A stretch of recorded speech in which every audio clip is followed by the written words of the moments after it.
¿Qué lleva a una joven noble del siglo XIII a abandonar todas las riquezas del mundo para seguir el camino de la pobreza evangélica? La historia de Clara de Asís nos revela cómo la gracia divina puede transformar un corazón cuando encuentra el verdadero tesoro que no se corrompe ni se agota.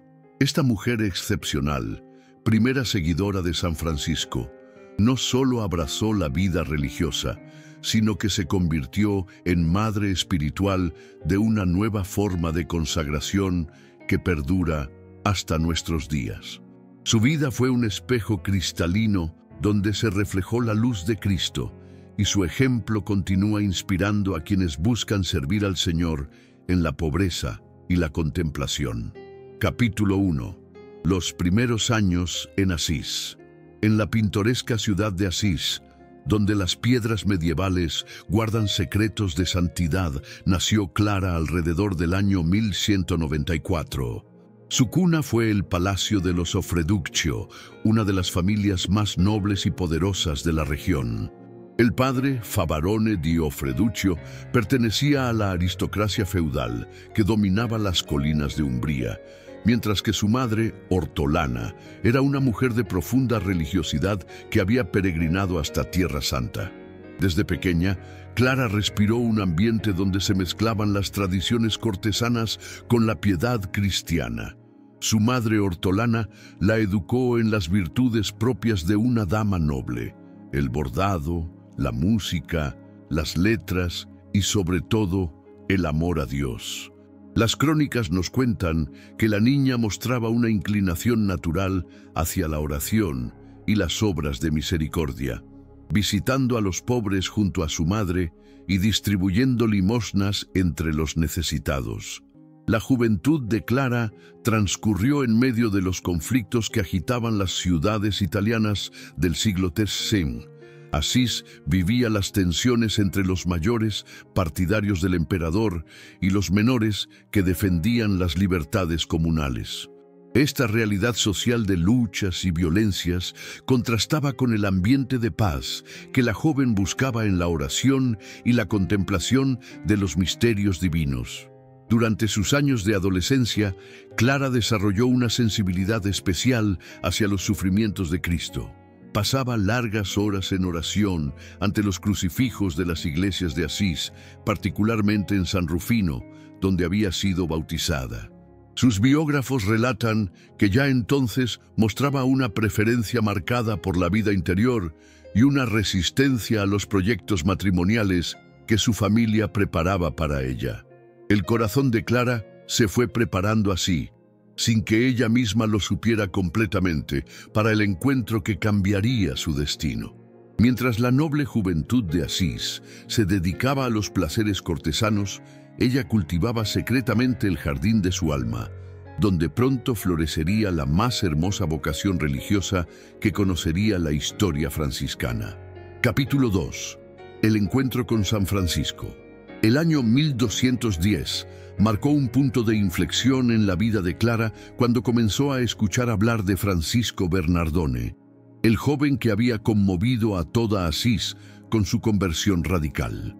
Las noticias sobre aquel hijo de comerciante que había renunciado a la herencia paterna para abrazar la pobreza llegaban hasta el palacio de los Ofreduccio como ecos de una revolución espiritual que estaba transformando la ciudad. Francisco, que ya había reunido a sus primeros compañeros y había obtenido la aprobación papal para su forma de vida, predicaba por las calles y plazas con una elocuencia que tocaba los corazones. Sus sermones sobre la conversión, la penitencia y el seguimiento de Cristo pobre resonaban de manera especial en el alma sensible de Clara, quien encontraba en aquellas palabras la respuesta a sus más profundas aspiraciones espirituales. La primera vez que Clara escuchó predicar a Francisco fue en la Catedral de San Rufino, durante la Cuaresma de 1212. El santo hablaba sobre el desprendimiento de las riquezas terrenas y la búsqueda del único tesoro verdadero, el reino de los cielos. Sus palabras, pronunciadas con la autoridad de quien había experimentado en carne propia la alegría de la pobreza evangélica, calaron hondo en el corazón de la joven noble, quien sintió que Cristo mismo le hablaba a través de labios del poverello. Después de aquella predicación, Clara no pudo encontrar paz. Sus oraciones se intensificaron y su deseo de consagrarse totalmente a Dios se hizo cada vez más apremiante. Secretamente, comenzó a enviar mensajes a Francisco a través de Bona di Guelfuccio, una mujer piadosa que servía de intermediaria. En estos primeros contactos, Clara manifestó su deseo de seguir el camino de la pobreza y la penitencia que Francisco había inaugurado. San Francisco, reconociendo en Clara una vocación auténtica y una gracia especial del Espíritu Santo, accedió a encontrarse con ella para discernir la voluntad divina. Estos encuentros secretos, realizados con la máxima prudencia y siempre en presencia de testigos, fueron preparando el corazón de Clara para el paso decisivo que daría en la noche del Domingo de Ramos de 1212. Durante estas conversaciones espirituales, Francisco pudo comprobar la solidez de la vocación de Clara y la profundidad de su deseo de servir a Cristo en la pobreza. La joven noble no buscaba una vida religiosa cómoda o prestigiosa, sino que anhelaba compartir la radicalidad evangélica que había visto encarnada en el fundador de los Hermanos Menores. Capítulo 3. La huida nocturna a la Porciúncula. La noche del 18 al 19 de marzo de 1212, Domingo de Ramos, se escribió una de las páginas más dramáticas y hermosas de la historia franciscana. Clara, después de meses de oración y discernimiento, había tomado la decisión irrevocable de abandonar su casa paterna para seguir a Cristo en la pobreza absoluta. Los preparativos para esta fuga se habían realizado en el mayor secreto, pues la familia Ofreduccio jamás habría consentido en ver a su hija convertirse en una religiosa mendicante. Durante el día, Clara había participado en las ceremonias del Domingo de Ramos en la Catedral de San Rufino con su familia. Había recibido la palma bendita de manos del obispo, pero su corazón ya no estaba en el palacio familiar, sino en la pequeña capilla de la Porciúncula, donde Francisco y sus hermanos la esperaban para recibirla en la vida de penitencia. La joven noble había logrado mantener una apariencia de normalidad, pero por dentro ardía con el fuego del amor divino. Al caer la noche, cuando toda la casa dormía, Clara se levantó silenciosamente y se dirigió hacia la puerta principal del palacio.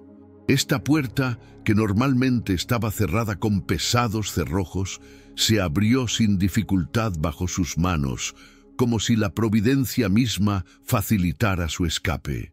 Acompañada únicamente por su prima Pacífica di Guelfuccio, Clara atravesó las calles dormidas de Asís y se dirigió hacia el valle, donde se alzaba la humilde capilla que se había convertido en la cuna del movimiento franciscano. Francisco y sus hermanos la esperaban con antorchas encendidas, como si fueran los ángeles que acogieron a Santa María Egipcíaca cuando decidió convertirse. El momento del encuentro fue solemne y conmovedor. Clara se postró ante el altar de la Virgen María y, entre lágrimas de gozo, expresó su deseo de consagrarse totalmente a Cristo. Francisco, reconociendo en este acto la mano de Dios, procedió a cortar los rubios cabellos de Clara, símbolo de su renuncia a la vanidad mundana. Después de recibir el tosco hábito de penitente, Clara fue conducida al monasterio benedictino de San Pablo, donde permanecería temporalmente mientras se preparaba su lugar definitivo de clausura. Este momento marca el nacimiento de la Segunda Orden franciscana, aunque entonces nadie podía imaginar la trascendencia histórica de aquella decisión nocturna. La noble Clara Ofreduccio había muerto para el mundo. Nacía Santa Clara, espejo de la pobreza evangélica. Capítulo 4. Los primeros años de clausura. Los días que siguieron a la consagración de Clara fueron de intensa prueba y purificación. Su familia, al descubrir la fuga, montó en cólera y organizó expediciones para recuperar a la fugitiva. Los parientes varones, dirigidos por su tío Monaldo, se presentaron en el monasterio de San Pablo exigiendo que Clara regresara al hogar paterno. Sin embargo, la joven se mantuvo firme en su decisión, agarrándose al altar y mostrando su cabeza rapada como signo de su consagración irrevocable. Ante la imposibilidad de doblegar la voluntad de Clara, Francisco decidió trasladarla al monasterio de Sant'Angelo in Panzo, en las pendientes del monte Subasio. Allí, la joven pudo vivir con mayor tranquilidad sus primeros meses de vida religiosa, dedicándose intensamente a la oración, el ayuno y la penitencia. Pronto se le unió su hermana menor, Inés, quien siguió el mismo camino de consagración, provocando nueva indignación en la familia Ofreduccio. El milagro de la conversión de Inés fue particularmente notable. Cuando los familiares intentaron sacarla por la fuerza del monasterio, la joven se volvió tan pesada que 12 hombres no pudieron moverla del lugar. Este prodigio, junto con otros signos extraordinarios, convenció finalmente a la familia de que se trataba de una vocación auténtica y de que era inútil oponerse a la voluntad divina. En 1215, San Francisco obtuvo del obispo Guido de Asís la cesión de la iglesia de San Damián, aquella misma capilla donde años antes había escuchado la voz de Cristo que le pedía: «Repara mi casa». Este lugar, cargado de significado para la espiritualidad franciscana, se convirtió en el primer monasterio de las Hermanas Pobres, como inicialmente se llamaron las seguidoras de Clara. La elección de San Damián no fue casual. Representaba la continuidad entre el carisma de Francisco y la nueva forma de vida religiosa femenina. Clara fue nombrada abadesa del pequeño monasterio, cargo que ejercería durante 42 años hasta su muerte. Desde el principio estableció un régimen de vida basado en la pobreza más rigurosa, el silencio contemplativo y la oración continua. Las hermanas vivían del trabajo de sus manos y de las limosnas que recibían, pero jamás aceptaban propiedades o rentas fijas. Esta insistencia en la pobreza radical sería una constante en toda la vida de Santa Clara y el motivo de sus principales luchas con las autoridades eclesiásticas. Capítulo 5. La regla de las hermanas pobres. La consolidación de la comunidad de San Damián planteó pronto la necesidad de contar con una regla de vida aprobada por la autoridad eclesiástica. Sin embargo, este proceso se convirtió en una de las pruebas más duras que tuvo que afrontar Santa Clara, pues las autoridades romanas mostraban resistencia a aprobar una forma de vida religiosa femenina basada en la pobreza absoluta y la mendicidad. El primer paso se dio en 1216, cuando el cardenal Ugolino, futuro Papa Gregorio IX, redactó una regla para las comunidades de hermanas que seguían la espiritualidad franciscana. Sin embargo, esta regla se alejaba considerablemente del ideal primitivo de Clara y Francisco, pues introducía elementos propios de la tradición benedictina y, sobre todo, permitía la posesión de bienes comunitarios. Clara aceptó esta regla por obediencia, pero nunca dejó de luchar por obtener el reconocimiento de su forma de vida original. La pugna de Santa Clara por mantener la pobreza radical se intensificó cuando Ugolino se convirtió en Papa Gregorio IX. El nuevo pontífice, movido por un celo pastoral comprensible, quería asegurar la supervivencia material de los monasterios femeninos franciscanos, otorgándoles propiedades y rentas. Sin embargo, Clara veía en esta aparente generosidad una traición al ideal evangélico que había abrazado siguiendo las huellas de San Francisco. En una audiencia memorable con el Papa, Clara le solicitó lo que ella llamaba el privilegio de pobreza, la autorización pontificia para que su comunidad viviera sin poseer nada, dependiendo únicamente de la providencia divina y del trabajo de sus manos. Gregorio IX, admirado por la determinación de la santa pero preocupado por las consecuencias prácticas de tal decisión, le respondió con cierta ironía: «Si es por vuestros votos lo que os detiene, nos os dispensamos de ellos». La respuesta de Clara fue inmediata y tajante: «Santo Padre, yo no deseo en modo alguno ser dispensada de seguir a Cristo». Finalmente, en 1228, Clara obtuvo el ansiado privilegio de pobreza, convirtiéndose en la primera mujer de la historia que recibió una bula papal autorizándola a no poseer nada.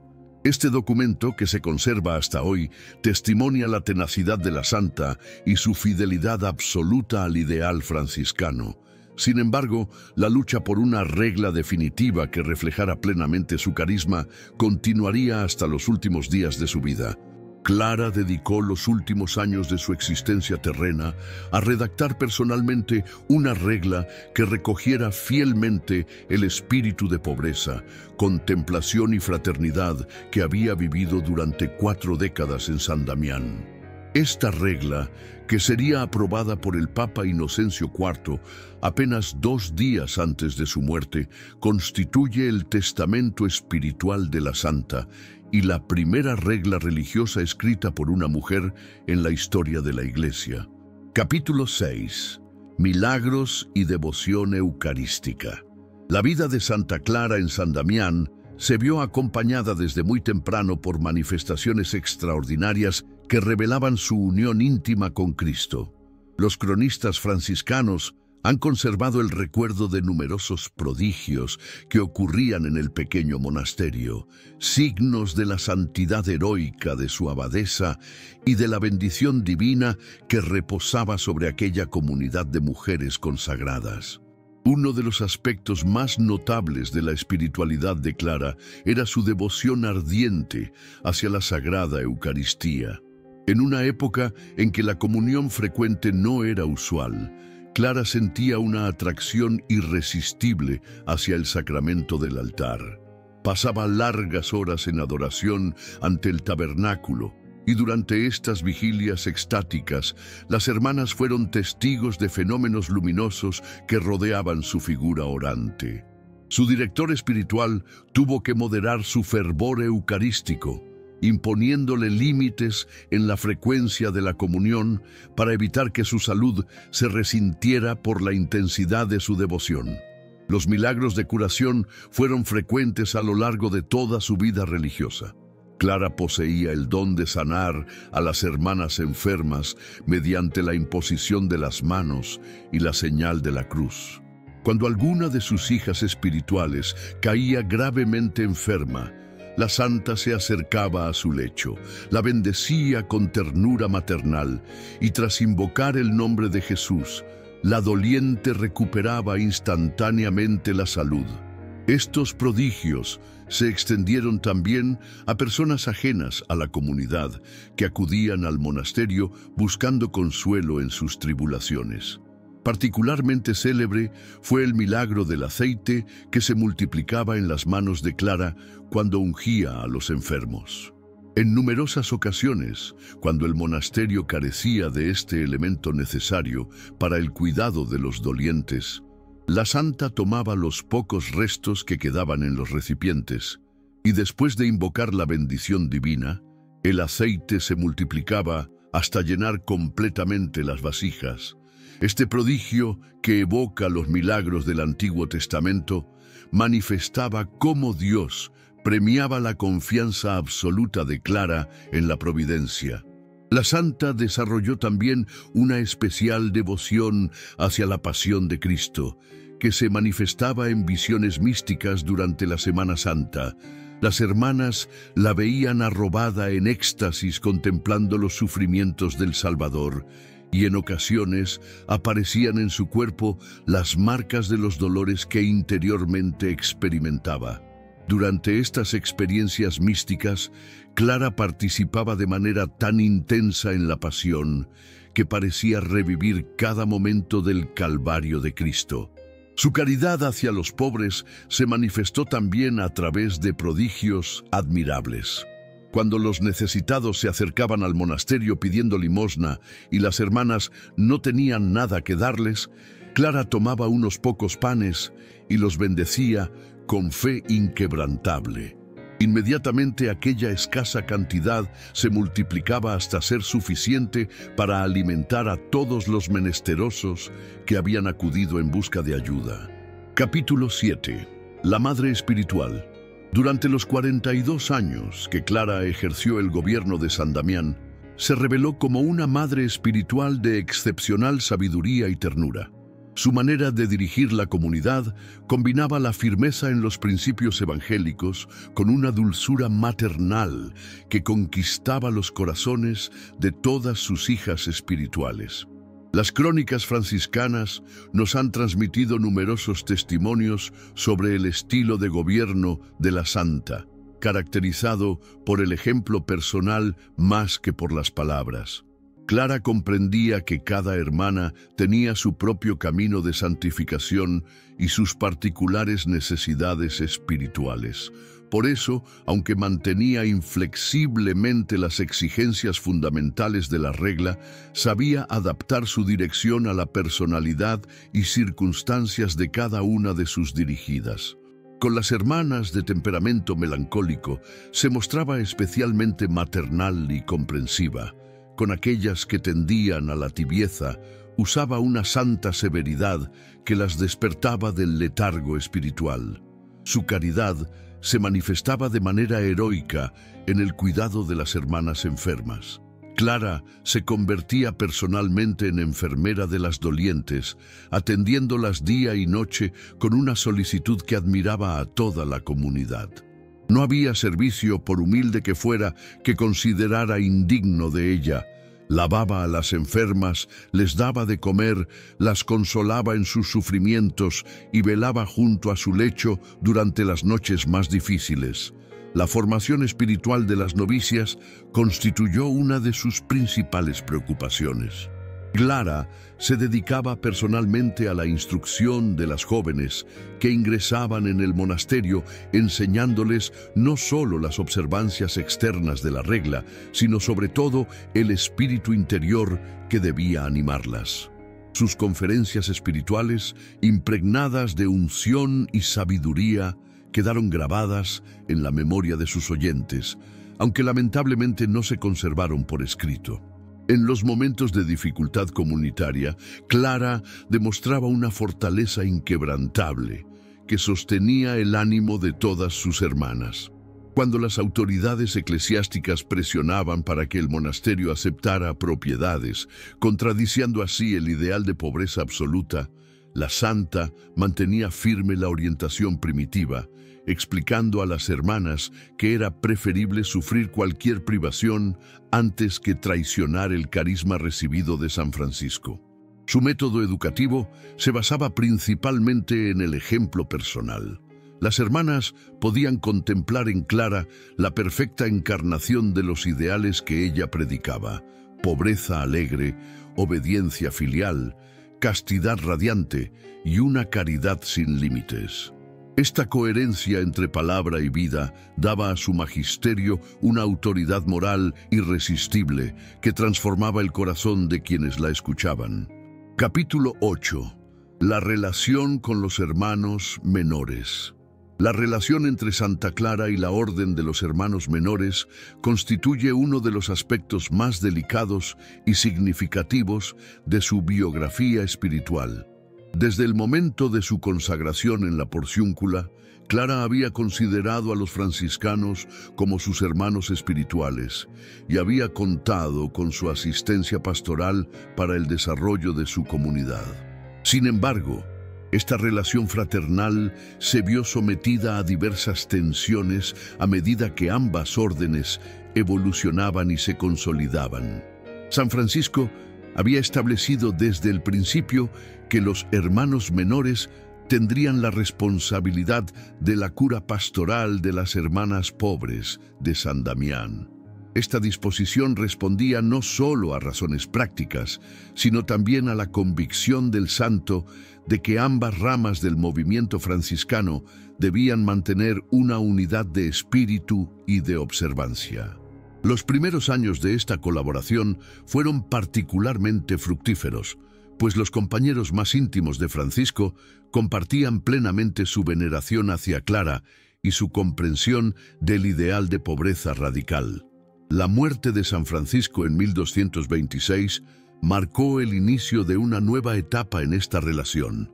Los sucesores del Poverello en el gobierno de la orden, aunque conservaban el respeto hacia Clara, tenían una visión menos romántica de la pobreza absoluta y se mostraban más sensibles a las exigencias de la expansión misionera y del estudio teológico. Esta evolución creó tensiones con Clara, quien se mantenía inflexiblemente fiel al ideal primitivo. Un momento particularmente delicado se produjo cuando algunos ministros provinciales de los franciscanos comenzaron a presionar para que los monasterios clarianos aceptaran propiedades estables, argumentando que esto liberaría a los hermanos de la carga de mendigar para las hermanas. Clara resistió firmemente estas presiones, pero tuvo que luchar también contra la incomprensión de algunos franciscanos que veían en su intransigencia un obstáculo para el desarrollo armonioso de ambas ramas de la familia franciscana. La controversia se agudizó cuando Clara solicitó directamente al Papa el privilegio de pobreza, decisión que algunos hermanos interpretaron como una desconfianza hacia la capacidad de la orden masculina para defender adecuadamente los intereses de las hermanas. Sin embargo, Clara logró mantener siempre un equilibrio delicado, criticando las decisiones que consideraba contrarias al espíritu franciscano, pero conservando su respeto y afecto hacia los hermanos que había conocido en tiempos de San Francisco. Los últimos años de Clara estuvieron marcados por una reconciliación gradual con los nuevos dirigentes franciscanos, quienes llegaron a comprender que la intransigencia de la santa en materia de pobreza no era obstinación personal, sino fidelidad profética al carisma originario. Esta comprensión mutua permitió que Clara redactara su regla definitiva con la colaboración de teólogos franciscanos, logrando así la síntesis perfecta entre fidelidad al ideal primitivo y realismo pastoral. Capítulo 9. La defensa de Asís. En el año 1240, cuando Clara contaba ya 46 años de edad y había pasado más de la mitad de su vida en la clausura de San Damián, se presentó una ocasión extraordinaria para demostrar su amor por la ciudad natal y la eficacia de su intercesión ante el Altísimo. El emperador Federico II, en conflicto abierto con el Papa Gregorio IX, había enviado a sus tropas sarracenas a devastar el valle de Spoleto, sembrando el terror entre las poblaciones cristianas de Umbría. Las huestes imperiales, compuestas en gran parte por mercenarios musulmanes traídos de Sicilia, se caracterizaban por su crueldad y su odio hacia todo lo que representara la fe cristiana. Su paso por las tierras umbras dejaba tras de sí un rastro de iglesias profanadas, monasterios destruidos y poblaciones enteras masacradas. La noticia de que estos ejércitos se dirigían hacia Asís llenó de pavor a todos los habitantes de la ciudad y sus alrededores. El monasterio de San Damián, situado extramuros de la ciudad, se encontraba en una posición particularmente vulnerable ante el avance de las tropas enemigas. Las hermanas, aterrorizadas por las noticias que llegaban sobre la ferocidad de los invasores, acudieron a Clara buscando protección y consejo. La santa, aunque gravemente enferma y casi imposibilitada para moverse, no dudó en asumir la defensa espiritual de su comunidad y de toda la ciudad. Cuando los sarracenos llegaron hasta las murallas del monasterio y algunos de ellos lograron escalar e introducirse en el jardín de la clausura, Clara se hizo llevar hasta la puerta del oratorio. A pesar de su debilidad extrema, pidió que le trajeran la custodia con el Santísimo Sacramento, se postró ante ella en oración fervorosa y elevó al cielo una súplica que las crónicas han conservado. Señor mío Jesucristo, ¿querrás entregar en manos de estos paganos a tus siervas indefensas, a quienes yo he criado por amor tuyo? Señor, te ruego que protejas a estas tus siervas, ya que yo no puedo protegerlas. El milagro se produjo de manera inmediata y espectacular. Una voz celeste, que solo Clara pudo escuchar claramente, le respondió: «Yo las protegeré siempre». Al mismo tiempo, los soldados sarracenos que habían penetrado en el recinto del monasterio fueron sobrecogidos por un terror pánico inexplicable y huyeron precipitadamente como si fueran perseguidos por un ejército invisible. El resto de las tropas enemigas, al ver la huida despavorida de sus compañeros, decidió levantar el sitio de Asís y dirigirse hacia otros objetivos menos misteriosos. Capítulo 10. Cartas a Santa Inés de Praga. Entre los testimonios más preciosos que nos ha legado Santa Clara se encuentran las 4 cartas que dirigió a Santa Inés de Praga, hija del rey Ottokar I de Bohemia. Esta correspondencia, que se desarrolló a lo largo de más de 20 años, constituye uno de los documentos más importantes de la espiritualidad franciscana femenina y revela la profundidad teológica y mística que había alcanzado la Santa de Asís en su vida contemplativa. La princesa Inés de Bohemia había conocido el ideal franciscano a través de los frailes menores que predicaban en Praga y había decidido renunciar a varios proyectos matrimoniales ventajosos para consagrarse a Cristo en la pobreza. Su decisión causó gran revuelo en las cortes europeas, pues estaba prometida nada menos que al emperador Federico II. Sin embargo, ella persistió en su vocación y fundó en Praga un monasterio siguiendo la regla de Santa Clara. La primera carta de Clara a Inés, fechada alrededor de 1234, es un documento de extraordinaria belleza espiritual. En ella, Clara saluda a la princesa como «a la que es hija del Rey Altísimo, sierva del Señor Supremo, esposa dignísima de Jesucristo y por lo tanto reina nobilísima». Este saludo revela la mentalidad profundamente teológica de Clara, que veía en la vida religiosa una participación real en la dignidad regia de Cristo. En sus cartas, Clara desarrolla una rica teología de la pobreza evangélica como camino privilegiado para la unión con Cristo. «Oh pobreza santa, a quien Dios promete el reino de los cielos y ofrece sin duda la gloria eterna y la vida bienaventurada. Oh piadosa pobreza, que el Señor Jesucristo, quien gobernó y gobierna el cielo y la tierra, se dignó abrazar antes que todas las cosas». Estas palabras muestran cómo Clara había comprendido que la pobreza no era simplemente una virtud ascética, sino una forma de configuración con Cristo pobre. La segunda carta, escrita hacia 1235, contiene uno de los pasajes más líricos de toda la literatura espiritual medieval. Clara invita a Inés a contemplar a Cristo como en un espejo. «Mira a diario este espejo, oh reina, esposa de Jesucristo, y examina continuamente en él tu rostro, para que te adornes completamente interior y exteriormente». Esta imagen del espejo se convertirá en una de las metáforas centrales de la espiritualidad clariana. En la tercera carta, escrita alrededor de 1238, Clara profundiza en la dimensión mística del seguimiento de Cristo. Aquí desarrolla magistralmente la alegoría nupcial, presentando la vida religiosa como un verdadero matrimonio espiritual con el Verbo encarnado. Puesto que en este espejo reluce la bienaventurada pobreza, la santa humildad y la inefable caridad, como podrás contemplar, por gracia de Dios, en todo este espejo, escribe Clara, mostrando cómo había integrado en su experiencia personal los diversos aspectos de la secuela Christi.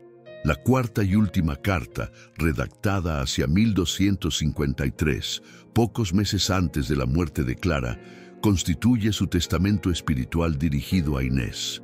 En este documento conmovedor, la Santa de Asís hace un balance de su experiencia religiosa y transmite sus últimas enseñanzas sobre la vida contemplativa. Clara exhorta a su corresponsal a perseverar hasta el final en el camino emprendido. Alégrate y exulta en el Señor, y no te dejes vencer por la amargura o la nube del desaliento. Estas cartas revelan no solo la amistad espiritual que unía a las dos santas, sino también la madurez teológica que había alcanzado Clara después de 4 décadas de vida contemplativa. Su lenguaje, impregnado de referencias bíblicas y de imágenes poéticas, muestra a una mujer que había penetrado profundamente en los misterios divinos y que era capaz de transmitir su experiencia con una elocuencia comparable a la de los grandes maestros espirituales de su tiempo. Capítulo 11. La expansión de la Orden Clarisa. Para insertar entre el capítulo 9, Cartas a Santa Inés de Praga, y el capítulo 10, Los últimos años, mientras Santa Clara dirigía desde San Damián su pequeña comunidad de hermanas, la fama de su santidad y la atracción del ideal franciscano femenino se extendían por toda Europa, dando origen a numerosas fundaciones que seguían su mismo espíritu de pobreza y contemplación. Ya durante la vida de la santa, comenzaron a surgir monasterios de hermanas pobres en diversas ciudades italianas, cada uno de los cuales mantenía correspondencia con la madre fundadora de Asís. La primera expansión significativa se produjo en el norte de Italia, donde varias damas nobles, inspiradas por el ejemplo de Clara, decidieron fundar comunidades similares. En Milán, Bolonia, Padua y Venecia se establecieron monasterios que adoptaron la regla clariana, aunque no siempre con la rigidez en cuanto a la pobreza absoluta que caracterizaba a San Damián. Estas fundaciones enfrentaron desde el principio la tensión entre el ideal primitivo de Clara y las exigencias prácticas que imponían las autoridades eclesiásticas locales. El fenómeno más notable de esta expansión fue la fundación del monasterio de Praga por parte de Santa Inés de Bohemia, cuya correspondencia con Clara hemos ya examinado. La decisión de una princesa real de abrazar la pobreza franciscana causó sensación en toda Europa y dio prestigio internacional al movimiento clariano. Otros miembros de la nobleza europea siguieron este ejemplo, creando monasterios en Francia, España y el Sacro Imperio Romano Germánico. Sin embargo, esta rápida expansión planteó problemas serios para mantener la unidad de espíritu y observancia. Muchos de estos monasterios, presionados por las circunstancias locales y las autoridades civiles y eclesiásticas, se vieron obligados a aceptar propiedades y rentas que contradecían el ideal de pobreza radical defendido por Clara. Esta situación causaba gran dolor a la Santa de Asís, quien veía cómo su carisma se diluía al extenderse geográficamente. Para mantener la cohesión del movimiento, Clara intensificó su correspondencia con las diversas comunidades, enviando cartas doctrinales que explicaban los fundamentos espirituales de la vida clariana.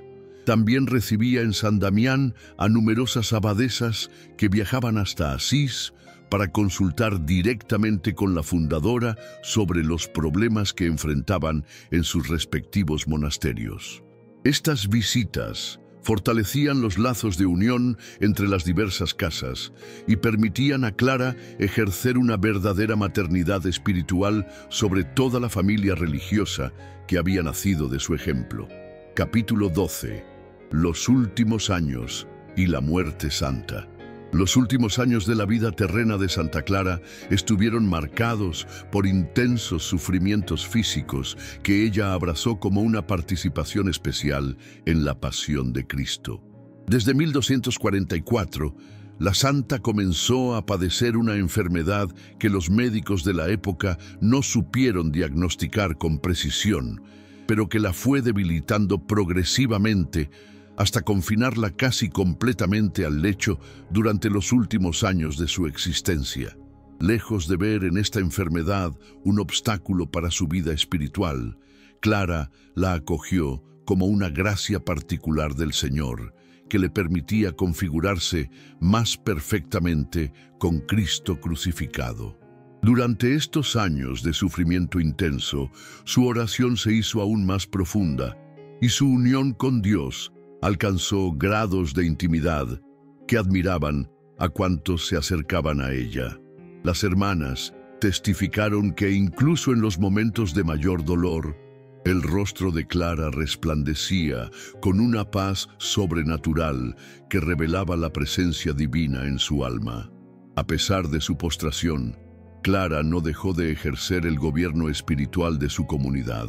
Desde su lecho de enferma, dirigía las reuniones del capítulo conventual, daba consejos a las hermanas que acudían a consultarla y mantenía viva en todas ellas la llama del ideal franciscano primitivo. Su palabra conservaba toda su autoridad moral, pues las hermanas veían cómo ella misma vivía heroicamente aquello que enseñaba a las demás. Durante estos años, Clara puso por escrito la regla definitiva de su orden, trabajo que realizó con la colaboración del cardenal Rinaldo di Segni, futuro Papa Alejandro IV. Esta regla, que recogía fielmente el espíritu de pobreza absoluta que siempre había defendido, constituía la culminación de toda una vida dedicada a preservar la pureza del carisma franciscano femenino.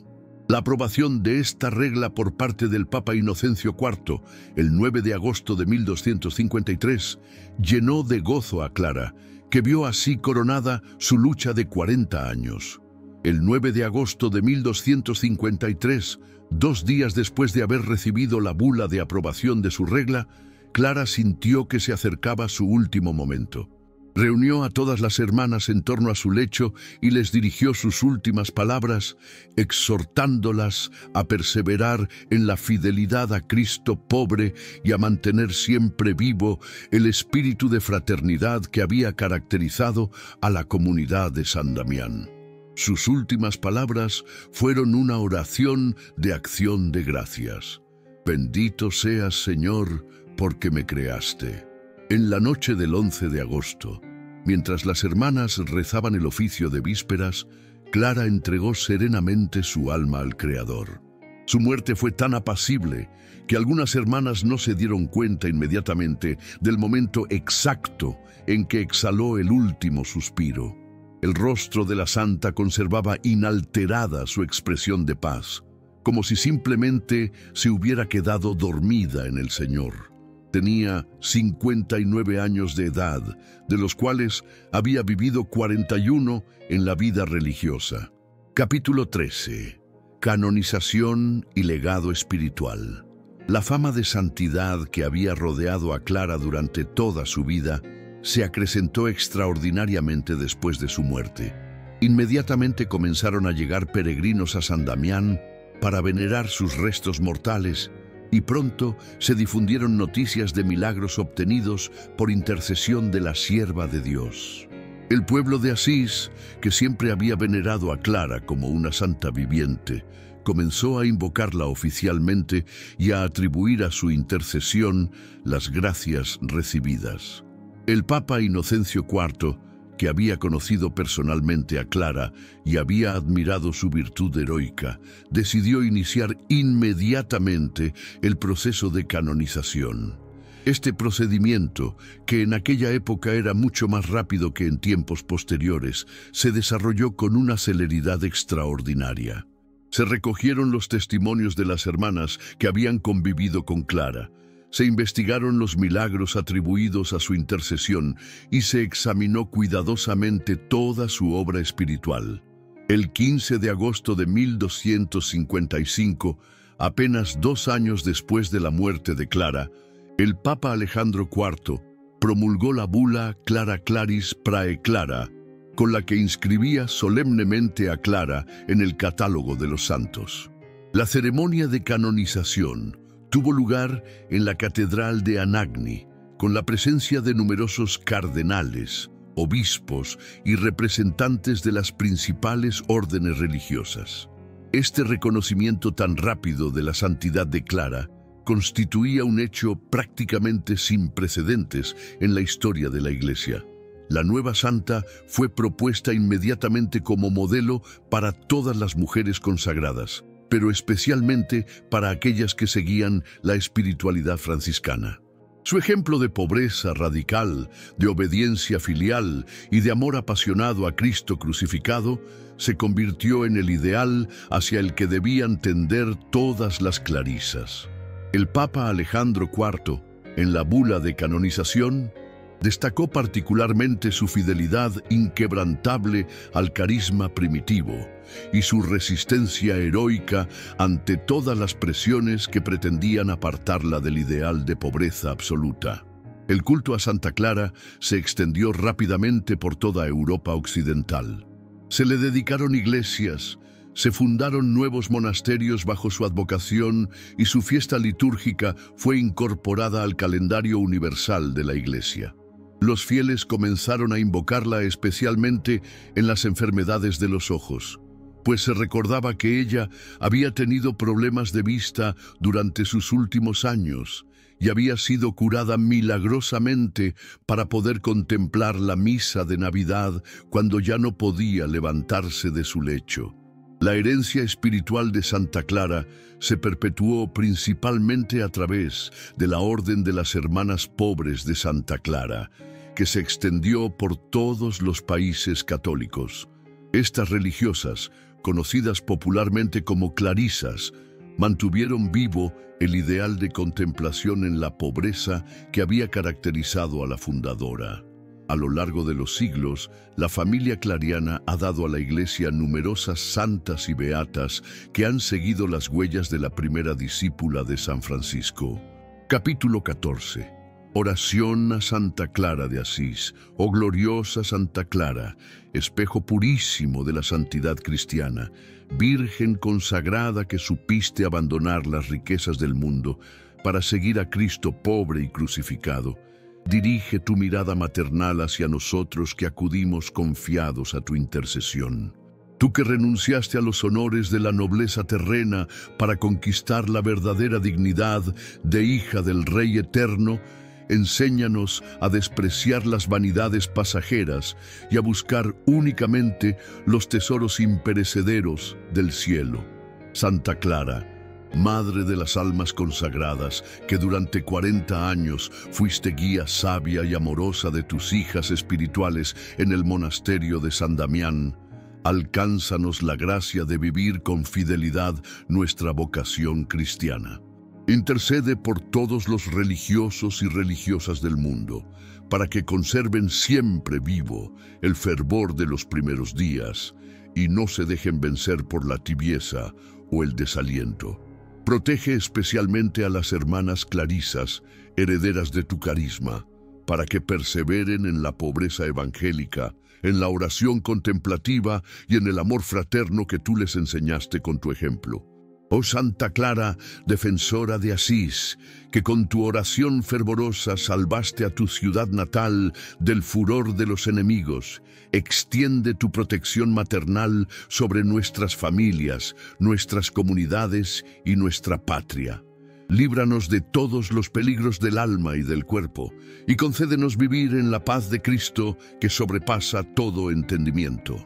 Alcánzanos especialmente la gracia de la perseverancia final, para que podamos llegar un día a contemplar cara a cara a aquel que fue el único amor de tu corazón virginal. Santa Clara, maestra de oración, que pasaste tantas horas en íntima conversación con el Señor ante el Santísimo Sacramento, enséñanos a amar la Eucaristía como tú la amaste, a adorar a Jesús sacramentado con devoción sincera y a recibir la Sagrada Comunión con las disposiciones de pureza y fervor que tú nos enseñaste. Ayúdanos a descubrir en la misa el centro de nuestra vida espiritual y a encontrar en el altar la fuerza necesaria para superar todas las dificultades de nuestro camino terreno. Oh bendita Santa Clara, que desde el cielo contemplas eternamente el rostro glorioso de Cristo Jesús, no te olvides de nosotros que aún peregrinamos en este valle de lágrimas. Presenta nuestras súplicas ante el trono del Altísimo. Intercede por nuestras necesidades espirituales y temporales. Y alcánzanos las gracias que necesitamos para santificarnos en el estado de vida al que Dios nos ha llamado. Que tu ejemplo luminoso sea para nosotros estímulo constante hacia la perfección evangélica y que tu intercesión poderosa nos acompañe hasta el momento dichoso en que podamos reunirnos contigo en la gloria eterna del paraíso. Amén. Santa Clara de Asís, ruega por nosotros. Santa Clara, espejo de santidad, ruega por nosotros. Santa Clara, Madre de las almas consagradas, ruega por nosotros.